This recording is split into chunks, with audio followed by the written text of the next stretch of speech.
جی واہ واہ بہت خوب نعرہ لگایا.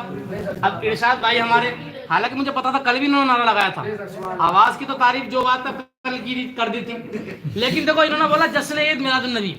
آپ نہیں سمجھو گے انہوں نے کیوں بولا، میں سمجھ گیا کیوں بولا.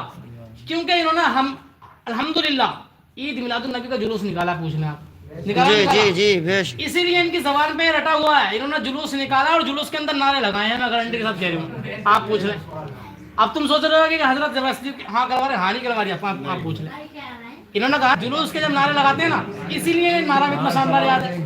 ہاں تو یہ جشن عید میلاد النبی بولا تو اس سے ہم نے سمجھا کہ کٹ گئے. نہیں، ان کا جو رٹا ہوا ہے نعرہ، جو ان کا ذہن ہے وہ آج بھی وہیں پہ ہے. اللہ تعالیٰ بے پناہ برکت عطا فرمائے. ہمارا مدینے کی زیارت نصیب فرمائے. سب بولے سبحان اللہ، سبحان اللہ. سب بولے یا رسول اللہ. سماعت فرمائے. اس کی آنکھوں کا نور تو دیکھو. شاعر کہتا ہے، کیا کہتا ہے؟ اس کی آنکھوں کا نور دیکھو جو مدینے سے آتا ہے. جب مدینے کو جاتے ہیں نا تو آنکھوں کا نظارہ کچھ اور ہوا کرتا ہے، اور جب آتے ہیں تو آنکھوں کی چمک بتایا کرتی ہے کہ اس نے کوئی عجیب و غریب چیز دیکھی ہے جس کی مثال نہیں دے سکتا. اس کی چمک پھر دوبارہ تلاش کرتی ہے کاش مدینے کو جانے کی حاضری نصیب ہو جائے. تو شاعر نے لکھا، سنیں. اس کی آنکھوں کا نور تو دیکھو،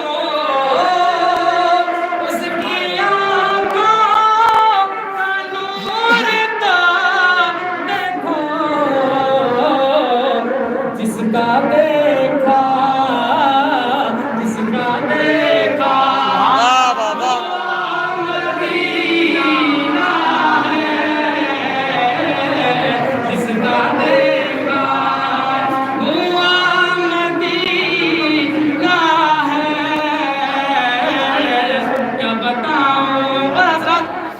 دنیا کے حوالے سے آپ لوگوں کے شعر سماعت فرمائیں، کیونکہ مدینے کے حوالے سے آپ نے سن لیے. اب دنیا کے حوالے سے سنیں.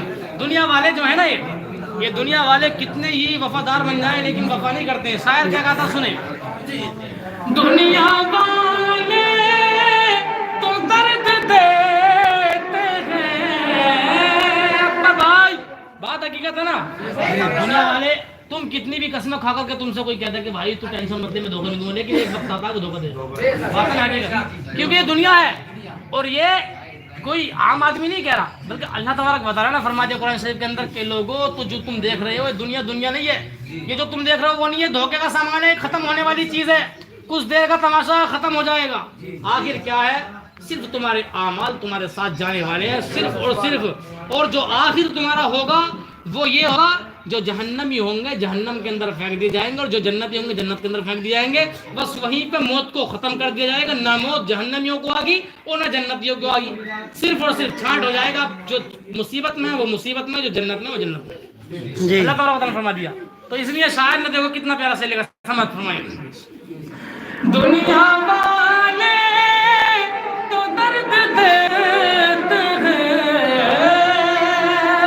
دنیا والے تو درد دیتے ہیں.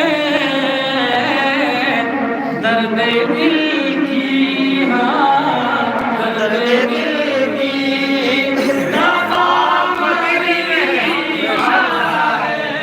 نعرے تکبیر، نعرے رسالت، نعرے رسالت. مسلک اعلی حضرت، مسلک اعلی حضرت. نعرے تکبیر، نعرے رسالت. ماشاءاللہ بیش، سبحان اللہ، بہت خوب. مدینے میں اگر تم بیمار کو بھی چھوڑ دو نا، حقیقت تم پہچان نہیں سکتے کہ واقعی وہ انسان ہے یا کوئی اور ہے. کیونکہ پتہ نہیں مدینے میں جا کر کے انسان کے قدموں میں، اس کی ٹانگوں میں جان کہاں سے آ جایا کرتی ہے. یہ اللہ تبارک و تعالیٰ کی قدرت ہے. دیکھو ہماری مجلس میں سب سے زیادہ بزرگ 3 لوگ بیٹھے ہیں. ایک وہ بیٹھے ہیں، دو یہ بیٹھے ہیں. ہم کو تمہیں سب کو کمزور نظر آ رہے ہیں، لیکن اگر تم نے مدینے میں لے آ کر چھوڑ دیا نا تو تم بھی ان کے سامنے فیل ہو جاؤ. تمہارے ہاتھ ہی نہ آئیں گے، حقیقت سب سے آگے نظر آئیں گے. اور تم دیکھنا مدینے میں سب سے زیادہ بزرگ نظر آتے ہیں. طواف بھی سب سے زیادہ بزرگ کرتے ہیں، نمازیں بھی سب سے زیادہ بزرگ پڑھتے ہیں. اگر جوان لڑکے جاتے ہیں نا وہ اتنی نماز نہیں پڑھ پاتے، لیکن